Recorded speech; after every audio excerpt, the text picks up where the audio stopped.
Welcome to The Explainer. Today we're going to crack open a number that's defined like an entire luxury industry. It's a statistic you hear everywhere, but one that almost nobody ever questions. Yeah, we're talking about just how rare fancy-colored diamonds really are.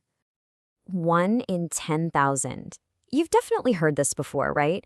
The idea is, for every 10,000 diamonds pulled out of the ground, only one is a fancy color diamond. I mean, wow. It's such a powerful, memorable number. It just screams rarity.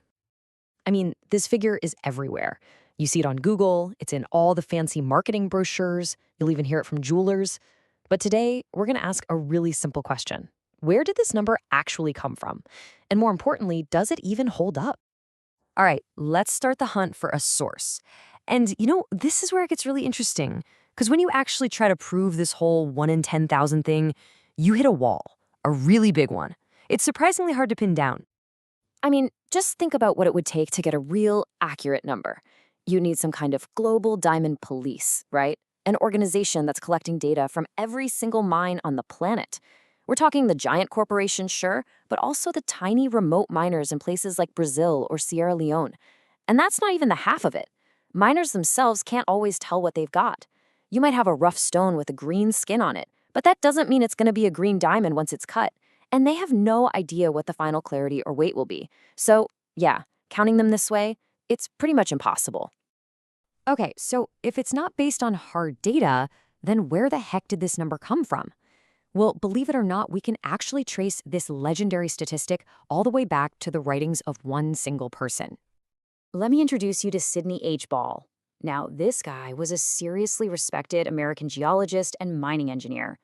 Way back in 1907, he went on this major expedition deep into the Belgian Congo, and his team struck it big.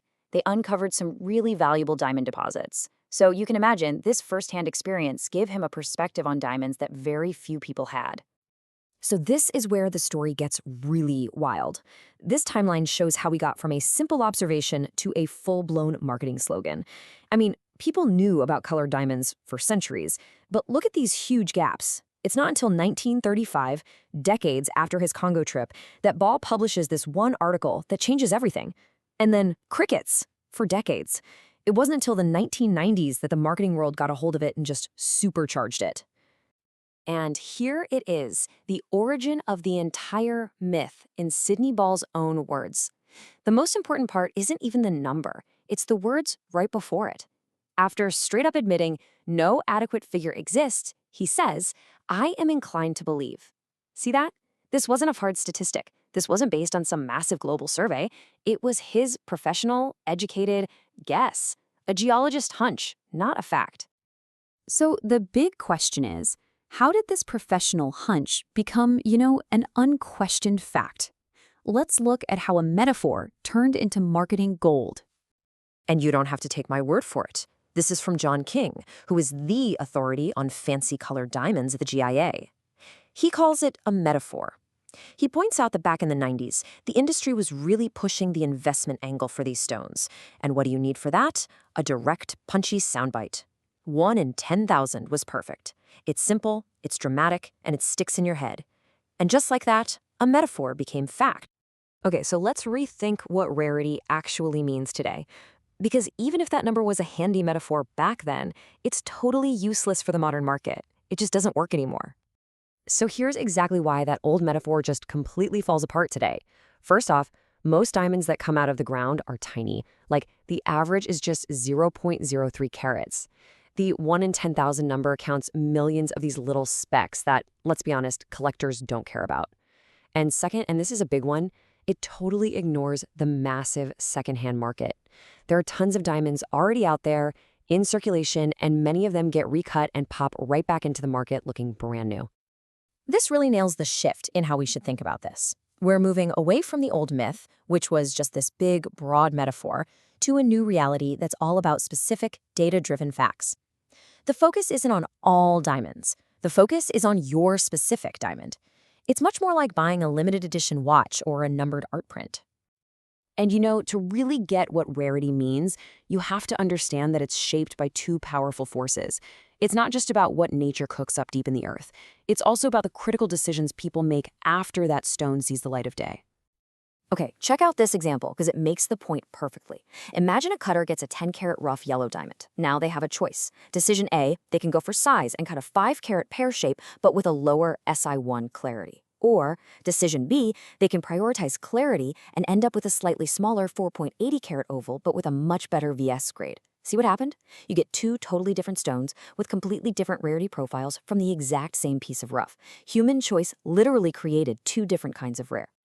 This is why sophisticated collectors they think differently.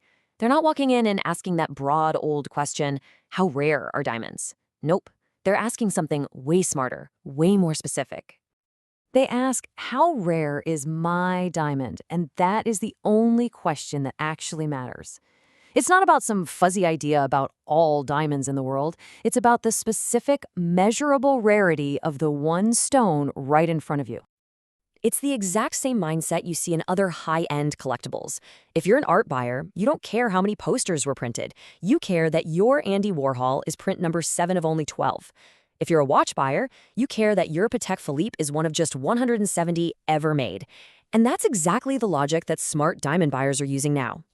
So this brings us to the modern answer. We're throwing out that old mythical statistic. Instead, we can now figure out a meaningful rarity range. And this is based on actual data, looking at how many polished diamonds with similar features, color, size, clarity, all that stuff, how many of them actually hit the market over time. It's precise, it's relevant, and best of all, it's real. So I'll just leave you with this one final thought. That 1 in 10,000 number, it was an amazing marketing slogan, no doubt about it. But when it comes to real, tangible value, maybe the most important thing isn't an old, busted myth. Maybe it's the specific, verifiable, and frankly, much more interesting story of rarity that you can tell about one single, truly unique diamond.